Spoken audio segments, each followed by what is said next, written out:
Bismillah walhamdulillah wassalatu wassalamu ala rasulillah Sayyidina Muhammad bin Abdullah wa ala alihi wa sahbihi wa mawalah amma ba'du.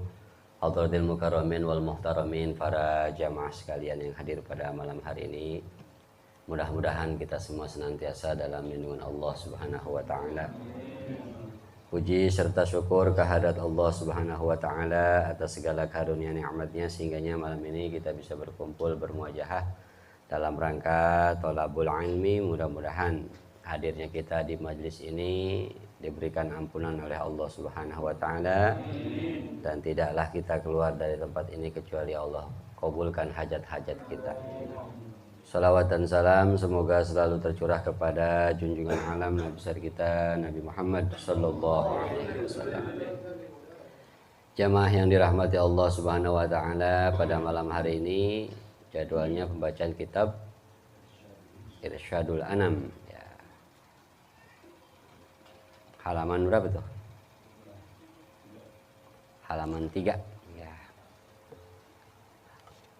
Nah, seperti biasa sebelum kita mulai ta'lim atau pengajian, mari kita baca Fatihah satu kali terkhusus untuk pengarang kitab ini. Mudah-mudahan apa yang kita baca menjadi ilmu yang manfaat dari Allah Subhanahu wa taala, dan mudah-mudahan beliau pengarang kitab ini Allah berikan derajatnya yang tinggi di sisi Allah Subhanahu wa taala, dan selalu diberikan pahala yang luar biasa berkah apa yang kita baca daripada karangan kitab beliau. Bismillahirrahmanirrahim. Al-Fatihah ila hadratin Nabi Sayyidina Maulana Muhammad sallallahu alaihi wasallam wa ala alihi wa sahbihi wa azwaji wa zuriyati wa ali baitihi wa ansari wa sari. Thumma al-Fatihah bi niyyatil futuh wa rusuhul munwasilahil qalbi wal jasdi wa ruha taubatin nasuh wa ila hadrati malib hadzal kitab al-habib Utsman bin Abdullah bin Aqil bin Yahya wa ila ruhi masyayikhina usan Muhammad wa usulihim wa furu'ihim wa dhawil huquqi anhum ajma'in. Allah ta'ala yaghfir lahum wa yarhamhum ila darajatin bil jannah wa yu'idu alaina min barakatihim wa asrarihim wa anwarihim wa ulumihim wa nafahatihim wa barakatihim fid dini wad dunya wal akhirah. Al-Fatihah. A'udzu billahi minasy syaithanir rajim. Bismillahirrahmanirrahim. Alhamdulillahi rabbil alamin arrahmanir rahim maliki yaumiddin. Iyyaka na'budu wa iyyaka nasta'in. Ihdinas siratal mustaqim. Siratal ladzina an'amta 'alaihim ghairil maghdubi 'alaihim waladdallin. Rabbighfir lana amin. Irsyadul Anam halaman 3 baris keempat. Ya. Ada semua ya? Baca dulu ya. Bismillahirrahmanirrahim. Pasal, artinya air yang suci, menyucikan, yaitu yang belum kena najis dan yang bukan mustakmal. Bermula jikalau air itu sedikit, yaitu kurang dari 2 kullah, maka jika hendak bersuci daripadanya, maka jangan dikobok di dalamnya, menyuci atau mengambil air sembahyang atau mandi, melainkan dengan gayung. Sebab jika dikobok dengan barang yang ada najisnya ke dalam air itu, niscaya air itu menjadi najis sekalipun tiada berubah rupanya atau rasanya atau baunya. Adapun jika dimasukkan tangan di dalam air itu oleh yang mengambil air sembahyang sesudahnya, membasuh mukanya dengan tiada niat membasuh tangannya di luar tempat air itu, niscaya jadilah air itu mustakmal. Nah, situ dulu ya. Kurang nggak? Hah? Cukup ya? Kalau kurang ntar tinggal nambah. Kenyang lah ya. Bismillahirrahmanirrahim. Melanjutkan pembacaan kitab Irsyadul Anam karangan Al-Habib Uthman bin Abdullah bin Agil bin Yahya, Jakarta. Ya, yang makbarohnya ada di Bambu Apus. Ya, Bambu Apus ya. Beliau banyak nih kitab karangan beliau, baik yang bertuliskan Arab Melayu ataupun Arab yang lain ya, dengan bahasa Arab ulama Indonesia nih. Ya, kitab ini menerangkan tentang rukun-rukun Islam. Yang pertama membahas tentang fikih ya. Nah, lanjutannya pasal yang barusan kita baca, artinya air yang suci menyucikan, yaitu yang belum kena najis dan yang bukan mustakmal. Ya, dalam kategori fikih, air itu terbagi 3. Ada tohirun fi nafsihi, mutahhirun li ghairihi. Air yang suci pada zatnya dan bisa mensucikan untuk yang lainnya. Atau juga disebut dengan air mutlak. Suci mensucikan, simpelnya begitu dah. Yang kemudian air yang tohirun fi nafsihi ghairu mutahhirun li ghairihi. Ghairu mutahhirin li ghairihi. Air yang suci tetapi enggak bisa mensucikan. Ya. Air yang suci tapi tidak bisa mensucikan. Itu yang kedua. Ada lagi air mustakmal. Ya. Masuk juga kepada air yang suci tapi tidak bisa mensucikan. Nah, yang ketiga air mutanajis. Apa itu air yang mutanajis? Air yang ghairu tohirin wa ghairu mutahhirin. Air ini enggak suci dan enggak bisa mensucikan. Dia mah airnya najis. Nah, ini kalau kita mau ibadah harus merhatiin ini nih. Karena yang namanya toharoh, bersuci itu termasuk ibadah zohir. Ya. Nanti ibadah tuh ada 2 bagian, ada ibadah zohir, ada ibadah batin. Kalau ibadah zohir ada 6, ibadah batin ada 6. Tuh. Nah, lafaz la ilaha illallah yang sering kita baca ada berapa huruf? Udah pernah ngitung belum hurufnya tuh? Belum ya? Coba hitung. Lam alif ama lam ama alif 2, ilaha alif lam ha 3 sama dengan 5, illa alif lam alif 3 sama dengan 8, Allahu alif lam ha berapa tuh? 4, 8 tambah 4 12 huruf. Yang biasa kita baca ini kunci surga.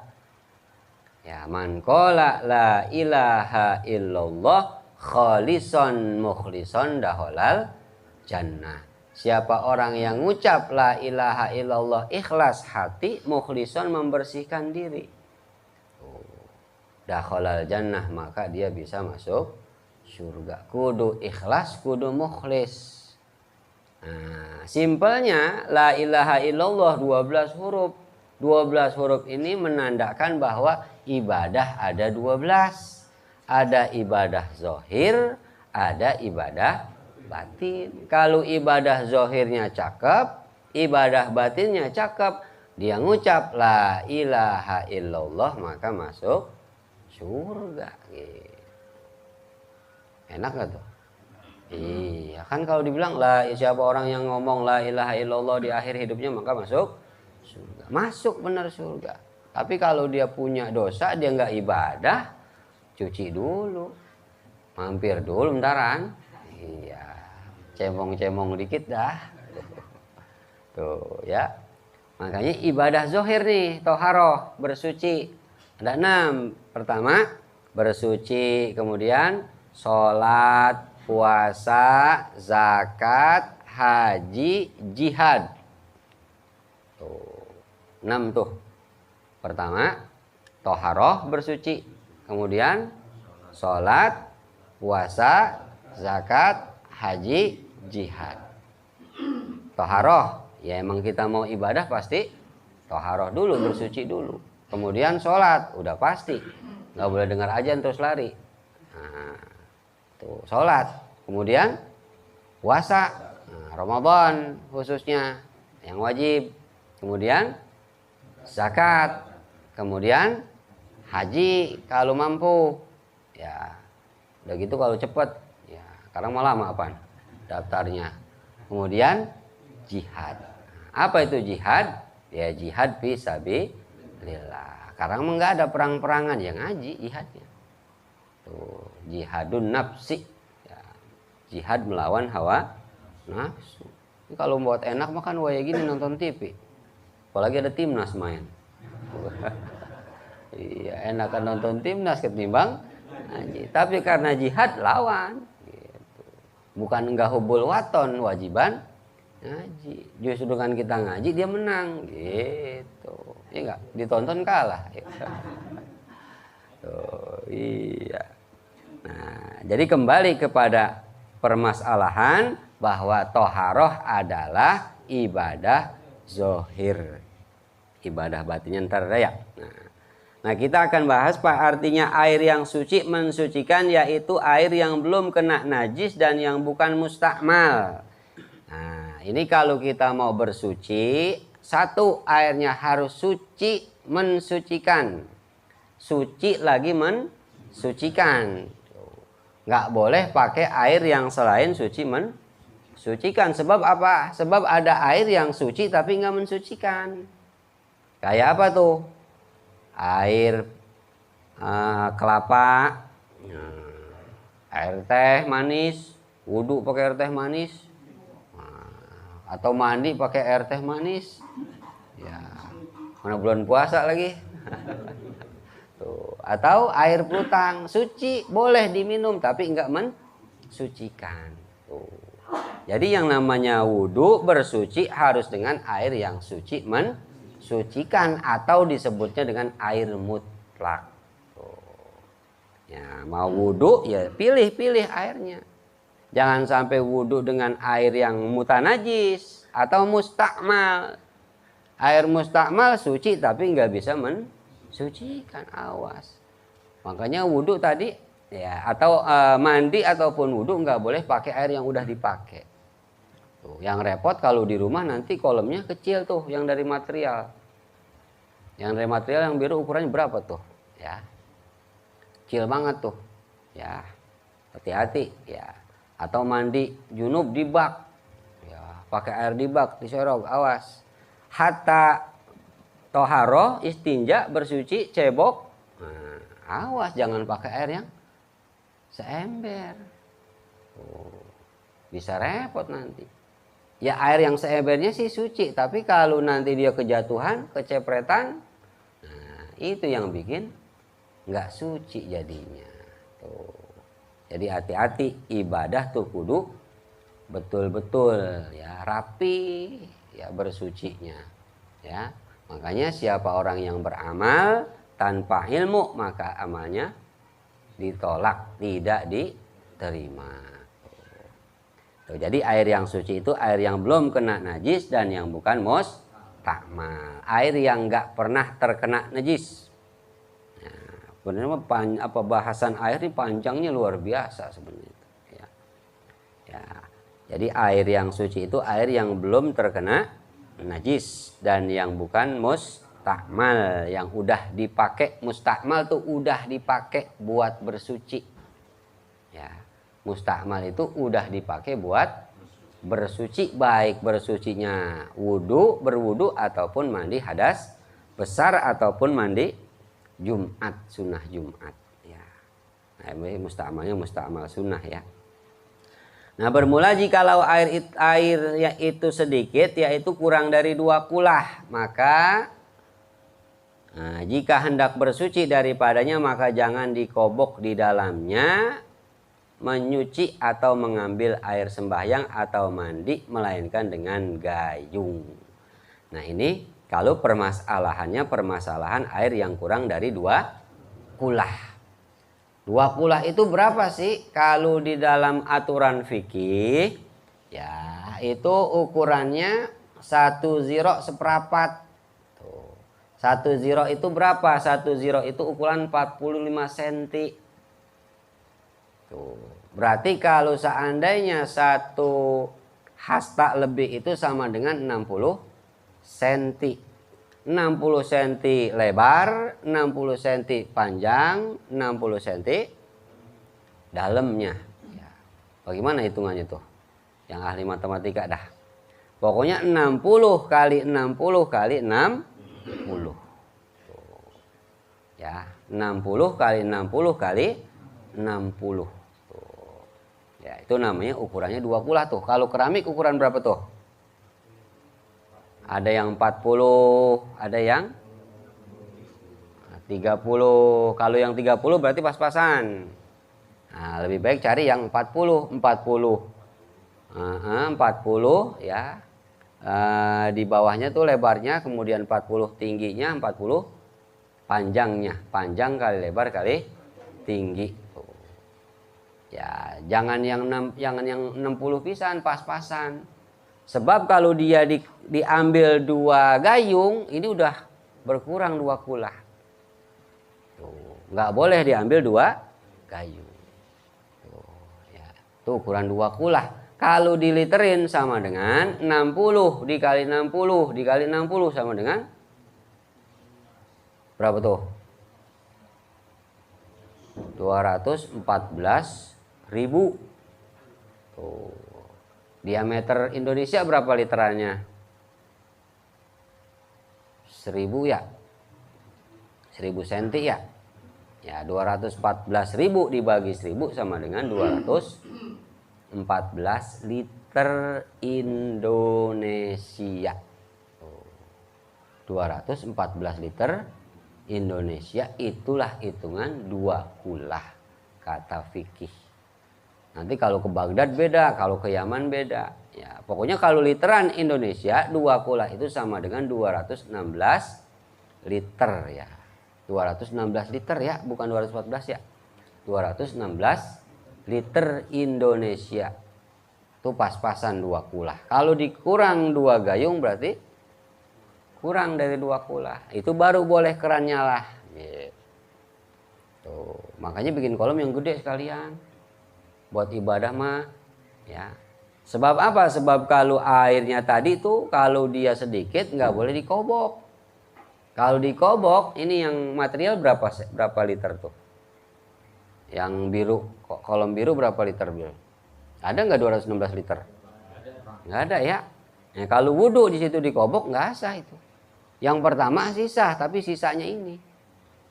Tuh, mustakmal kan tangan kita. Ya, di bawah kalimat tadi ada tuh. Ya. Kalau seandainya dikobok walaupun nggak terkena najis, maka jadi mustakmal walaupun membasuh muka meskipun nggak niat. Tuh, ya.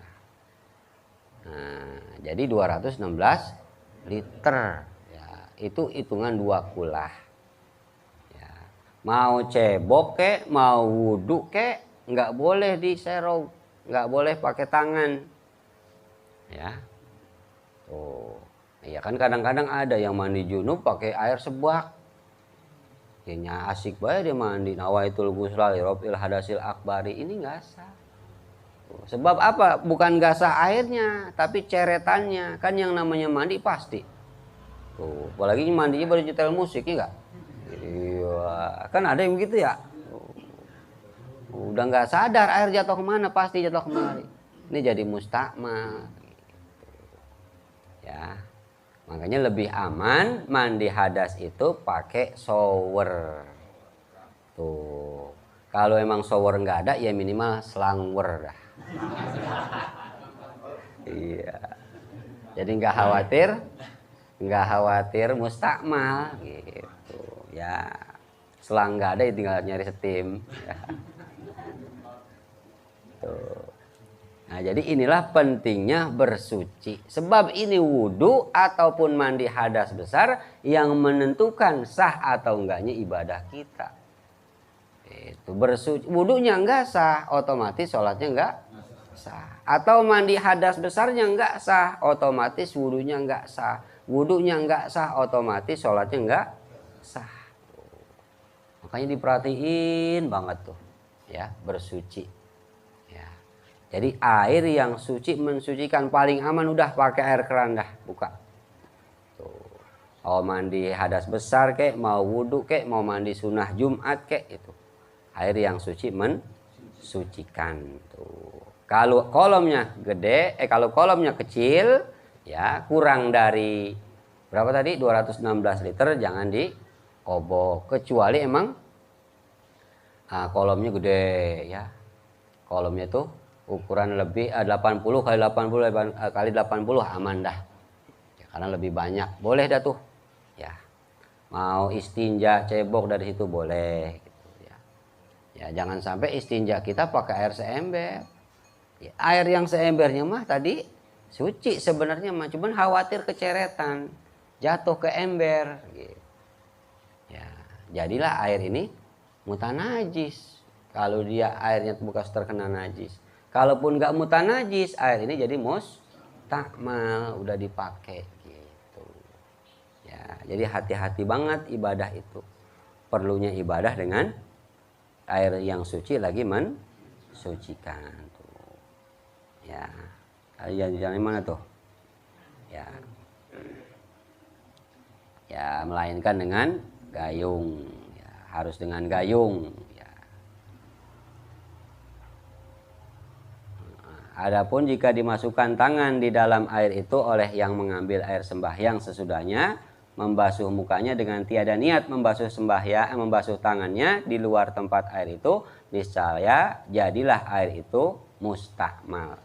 Kayak tadi tuh, ya, kalau airnya wadahnya kecil, kemudian dia diserok, air yang tadi ini mustakmal walaupun yang dibasuh muka bukan tangan. Makanya ulama kita ketika ngajarin berwudu di wadah yang kecil itu harus niat igtirob. Ya, apa itu igtirob? Niat nyerog. Di dalam hati saya niat nyerog air kalau bahasa kitanya. Tuh. Ya, sebab kan kalau wudhu udah otomatis pakai tangan. Ini tangan kita anggota yang wajib dibasuh ketika wudhu. Kalau kita nggak niat nyerog, nggak niat nyiduk, nah ini jadi mustakmal air ini. Makanya kudu ada niat nyiduk. Termasuk lagi nadangin air di keran tuh. Ini mah lagi nyerog gitu bahasanya. Ya, kudu ada niat itu gitu. Ya. Harus ada niat nyerog, tahu nggak sih nyerog? Iya, nadangin air. Sebab apa? Sebab tangan kita ini, telapak tangan ini termasuk anggota yang wajib dibasuh ketika wudhu. Ya. Kudu ada nyerog. Kemarin saya begitu. Ya kemarin mah belum ngaji. Ya, kalau udah ngaji kan udah tahu. Enaknya ngaji kan begitu, ya. Dulu ibadah kita kemarin ada yang salah, emang belum ketemu babnya, gitu. Jadi dimakfu tetap diterima. Gitu. Makanya itu nggak ngaji itu enak, iya nggak? Iya, nggak ngaji itu enak. Emang apa nggak tahu saya? Gitu. Kalau nggak ngajinya yang ma'zur, yang dimaaf. Kalau nggak ngajinya goyro ma'zur mah nggak dimaaf. Pengajian banyak, kagak mau ngaji, mau ngapain? Itu mah nggak dimaaf kalau begitu mah. Tuh, alhamdulillahnya kita dikasih wadah pengajian untuk tahu, ya. Sebab kalau seandainya tempat ngaji banyak kita nggak mau ngaji ataupun terlalu sibuk dengan duniawi sehingga nggak memikirkan ibadah, itu nggak diterima ibadah-ibadah kita. Na'udzubillah summa na'udzubillah. Tuh ya. Itulah tentang air yang suci mensucikan. Kali ada yang nanya kali? Ntar nyambung lagi jadinya. Ya, sampai di sini dulu dah pembahasan. Kadang-kadang mau bahas apa lupa. Ya. Kali kalau ada yang nanya mah keingetan, kalau bisa saya jawab, enggak ya PR. Iya, silakan.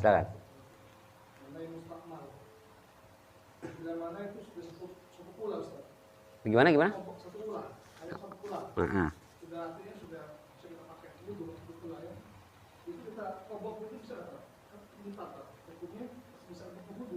satu kulah, dua kulah ya.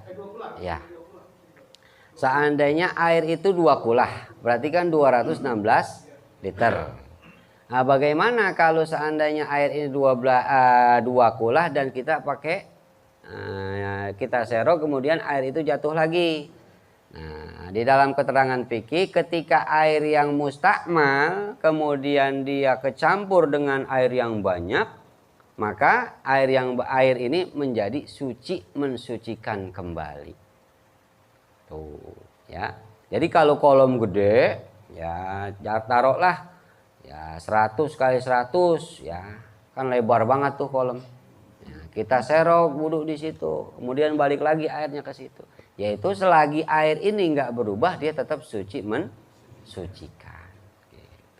Air yang mustakmal tadi yang udah kita jatuh ke muka, yang udah dibasuh buat muka, itu kecampur dengan air yang banyak, maka air itu kembali suci mensucikan. Gitu. Yang penting mukanya jangan bala. Ya. Ya kadang-kadang kan yang namanya keringat apa segala macam jatuh ke situ. Ya. Sianan yang sesudahnya, yaitu air banyak minyaknya ngerinya. Tuh, maka yang bagus ya udah buang aja dah. Gitu.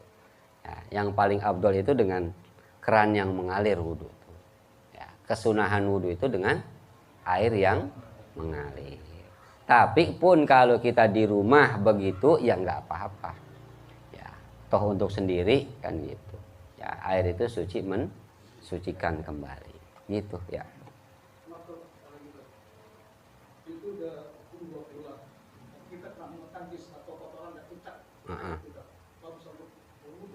Ya, selagi kotoran cicak ini enggak merubah zatnya air baik dari rasa, warna dan bau, itu cukup kotoran cicaknya buang. Airnya tetap suci mensucikan kalau airnya 2 kulah. Tapi kalau airnya seember, tuh, iya. Mau dia berubah mau enggak, ini air jadi mutanajis. Kan ruginya begitu. Ya, makanya kalau kita wudhu pakai, kalau orang dulu ada padasan, nah itu ditutup atasnya. Ya, kaleng cat, nah, atasnya tutup sama tuh. Ya, atau kita punya ember yang ember cat itu buat wudhu, atasnya ketika air itu udah diisi ke dalam ember, tutup atasnya. Jangan sampai kecipratan ataupun kejatuhan kotoran tadi. Kalau air sedikit mah mau berubah mau enggak, ketika dia kejatuhan najis maka airnya jadi mutanajis. Tuh, berbeda dengan air yang banyak. Ada lagi tentang air yang suci mensucikan kali?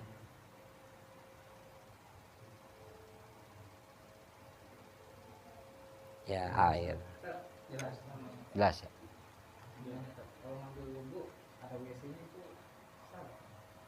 Ya, ambil wudhu ada WC-nya. Ya, itu tidak mempengaruhi kesahan wudhu ya. Tidak mempengaruhi kesahan wudhu. Tapi yang penting WC itu enggak dilewatin gitu ya.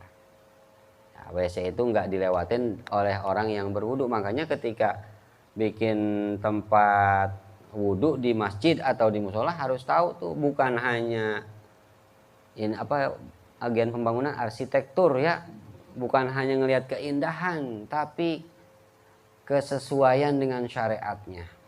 Kadang-kadang di mana-mana sesuai syariat keindahannya tuh. Ya, apakah indahnya benar secara arsitektur, tapi secara syariat nggak sah. Ini kan yang sayang. Tuh, kayak tempat buang air kecil diri, cakep memang. Tapi kesahan buat orang ibadah ini yang bahaya. Tuh, ya. Nah, kembali kepada pertanyaan bagaimana sah atau tidak? Itu enggak enggak mempengaruhi kesahan selagi wudunya betul-betul dengan air yang suci mensucikan. Tapi kalau ngelewatin WC memang ya kurang bagus gitu. Kurang bagusnya kenapa? Kan ketika wudhu kita baca doa, baca zikir. Disunahkan membaca doa, baca bismillah dulu. Kan nggak enak kalau ada WC. Sekalipun ada seandainya di rumah bercampur dengan WC, ya udah baca doanya di dalam hati atau umik aja, umik, nggak keluar suara. Ya, jadi nggak menentukan sah atau tidaknya wudhu kita. Khawatir cuma ketika habis wudhu jalan ngelewatin WC. Nah, ini kaki kita nih yang udah wudhu tadi nginjak-injak air yang bekas kena najis itu aja. Makanya kalau habis wudhu tuh kalau bisa di rumah-rumah yang punya anak kecil punya sendal dalam, sendal khusus. Ya, khawatir nanti ubin yang kita injak-injak nih bekas ompol, dipel, gosrot. Ya, kan dipel nggak mungkin disiram pakai air selang tuh Bang, sama istri.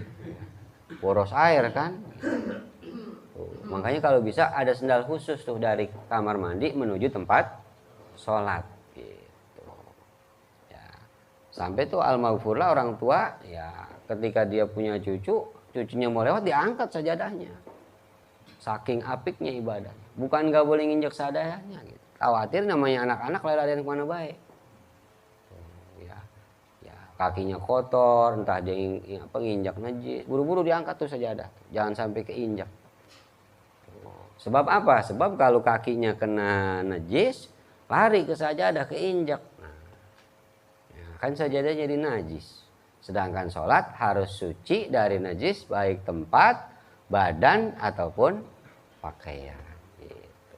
Jadi hati-hati ya.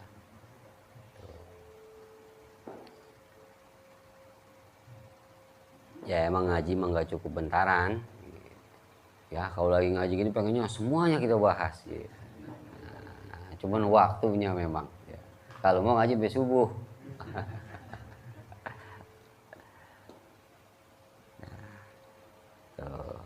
Ada lagi? Satu lagi kali? Satu lagi. Ya. Ya.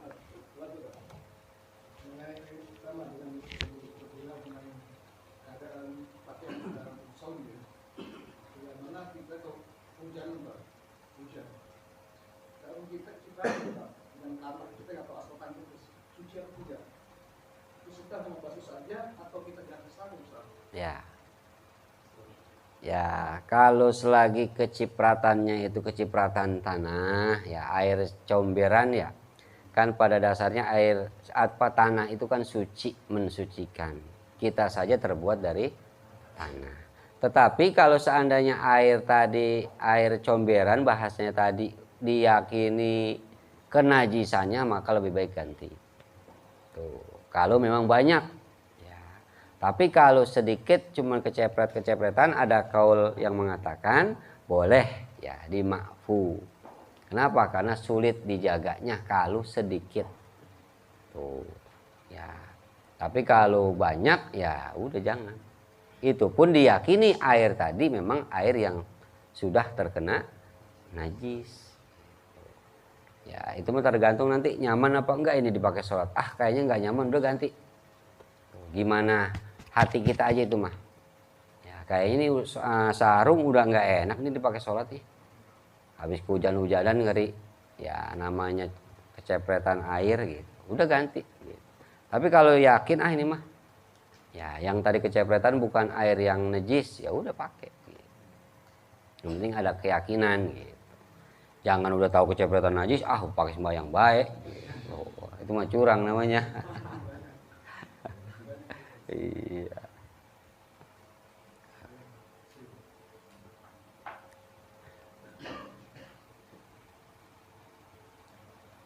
Ada lagi? sambil ngobrol-ngobrol deh ya. Iya, sambil ngobrol-ngobrol lebih aman, lebih enak ya. Ya, mudah-mudahan apa yang saya sampaikan daripada kajian fikih ini bermanfaat khusus pribadi dan umum buat para jamaah sekalian. Sebelum kita tutup, mari kita baca Fatihah satu kali. Mudah-mudahan kita semua diberikan keberkahan, ilmu yang manfaat oleh Allah Subhanahu wa taala. Sekaligus kita punya jamaah istrinya sedang kurang sehat, yakni Ibu Endang Sulastri binti Kastur ya, yang sedang dirawat. Mudah-mudahan dengan keberkahan Fatihah beliau Allah angkat penyakitnya, kemudian Allah bisa kembali kumpulkan bersama keluarga melakukan aktivitas yang seperti biasa. Bismillahirrahmanirrahim. Al-Fatihah ila hadratin Nabi Sayyidina Maulana Muhammadin sallallahu alaihi wasallam. Sumal Fatihah bi niyati syifa anna Allah ta'ala yashfi maradha Ibu Endang Sulastri binti Kastur. Allah Ta'ala yashfi mardaha shifaan ajilan shifaan kamilan ghairu ajilin. Bihadhi niyah wa tilka niyatin salihah wa ila hadratin Nabi Muhammadin sallallahu alaihi wasallam. Al-Fatihah. A'udzu billahi minasyaitonir rajim. Bismillahirrahmanirrahim. Alhamdulillahi rabbil alamin arrahmanir rahim maliki yaumiddin. Iyyaka na'budu wa iyyaka nasta'in ihdinas siratal mustaqim. Siratal ladzina an'amta 'alaihim ghairil maghdubi 'alaihim waladdallin. Amin. Astagfirullahaladzim. Barakalhamdu ya Rabbana ya ma'bud likali mawjud. Allahumma salli wa sallim ala sayyidina Muhammad wa ala ali sayyidina Muhammad. Allahumma ighfir lana dhunubana wa liwalidina warhamhum kama rabbawna shighara. Rabbana anfa'na bima 'allamtana. Rabbi 'allimna alladhi yanfa'una. Rabbi faqihna wa faqih ahlana wa qarabatin lana fi dina. Allahumma shfi maradana wa mardal muslimin. Allahumma shfi maradha Ibu Endang Sulastri binti Kastur. Allahumma shfi mardaha shifaan ajilan ghairu ajilin. Rabbana taqabbal minna innaka antas samiul alim wa tub 'alaina innaka antat tawwabur rahim. Rabbana atina fid dunya hasanah wa fil akhirati hasanah wa qina adzabannar. Wa sallallahu ala khairi khalqi sayyidina Muhammadin sallallahu alaihi wasallam. Subhana rabbika rabbil izzati amma yasifun wa salamun alal mursalin walhamdulillahi rabbil alamin. Alhamdulillah ala ni'amillah, alhamdulillah ala barakatillah. Alhamdulillahi hamdan yuwafi ni'amahu wa yukafi'u mazidah. Walhamdulillahi rabbil alamin.